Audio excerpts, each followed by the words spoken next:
ಅಸಲಿ ಇದ್ರೂ ಕೂಡ ನಕಲಿ ವ್ಯಕ್ತಿಗಳಿಂದ ಆಸ್ತಿ ಕಬಳಿಸಲು ಸಂಚು, 5 ವಿರುದ್ಧ ಹಿರಿಯ ಉಪ ನೋಂದಣಾಧಿಕಾರಿಗಳಿಂದ ಪ್ರಕರಣ ದಾಖಲು. ಅಸಲಿ ವ್ಯಕ್ತಿ ಇದ್ರೂ ಕೂಡ ನಕಲಿ ವ್ಯಕ್ತಿಗಳನ್ನ ಆಸ್ತಿಯನ್ನು ಕಬಳಿಸಲು ಯತ್ನಿಸಿ ಸಿಕ್ಕಿಬಿದ್ದಂತ ಘಟನೆಯೊಂದು ಮೈಸೂರು ಪೂರ್ವ ಉಪ ನೋಂದಣಾಧಿಕಾರಿಗಳ ಕಚೇರಿಯಲ್ಲಿ ನಡೆದಿದೆ. ಸಂಚು ರೂಪಿಸಿ ಸಿಕ್ಕಿಬಿದ್ದ 5 ಭೂಗಳ್ಳರ ವಿರುದ್ಧ ಕಾನೂನು ಕ್ರಮ ಕೈಗೊಳ್ಳುವಂತೆ ಹಿರಿಯ ಉಪ ನೋಂದಣಾಧಿಕಾರಿ ಎಚ್ಎಲ್ ನಾಗರಾಜುರವರು ಮೈಸೂರು ದಕ್ಷಿಣ ಗ್ರಾಮಾಂತರ ಪೊಲೀಸ್ ಠಾಣೆಯಲ್ಲಿ ಪ್ರಕರಣವನ್ನು ದಾಖಲಿಸಿದ್ದಾರೆ. ಮೈಸೂರಿನ ನೆಹರು ನಗರದ ನಿವಾಸಿಗಳಾದ ಉಮೇರ ಖಾನಂ, ಸೈಯದ್ ಇರ್ಫಾನ್, ಸಲ್ಮಾ ಉಸ್ತಾನ್ ಅಕ್ರಮ್ ಹಾಗೂ ಜೋಹರ್ ಆಲಂ ವಿರುದ್ಧ ಪ್ರಕರಣ ದಾಖಲಾಗಿದೆ.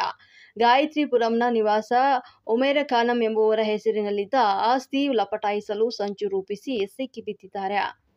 ಮೈಸೂರು ತಾಲೂಕು ಕಸಬಾ ಹೋಬಳಿ ರಮ್ಮನಹಳ್ಳಿ ಗ್ರಾಮ ಸರ್ವೆ ನಂಬರ್ 501/1 1 ಎಕರೆ 7 ಗುಂಟೆ ಹಾಗೂ ರಮ್ಮನಹಳ್ಳಿ ಗ್ರಾಮ ಸರ್ವೆ ನಂಬರ್ 210/4 1 ಎಕರೆ 5 ಗುಂಟೆ ಜಮೀನಿನ ಮಾಲೀಕರು ಗಾಯತ್ರಿಪುರಂನ ಉಮೇರ ಖಾನಂರವರು ಸದರಿ ಆಸ್ತಿಯನ್ನ ತಮ್ಮದೆಂದು ದಾಖಲೆಯನ್ನು ಸೃಷ್ಟಿಸಿದ ನೆಹರು ನಗರದ ನಕಲಿ ಉಮೇರ ಖಾನಂರವರ ನಕಲಿ ಆಧಾರ್ ಕಾರ್ಡ್, ಪಾನ್ ಕಾರ್ಡ್ಗಳನ್ನು ಸಲ್ಲಿಸಿ ಉಪ ನೋಂದಣಾಧಿಕಾರಿಗಳ ಕಚೇರಿಯಲ್ಲಿ ನಿಗದಿತ ಮುದ್ರಾಂಕ ಶುಲ್ಕ ಹಾಗೂ ನೋಂದಣಿ ಶುಲ್ಕ ಪಾವತಿಸಿ ತಮ್ಮ ಮಗಳ ಹೆಸರಿನಲ್ಲಿ 2 ಪ್ರತ್ಯೇಕ ದಾನಪತ್ರ ಮಾಡಿ ನೋಂದಣಿಯನ್ನ ಮಾಡಿಸಿದ್ದಾರೆ.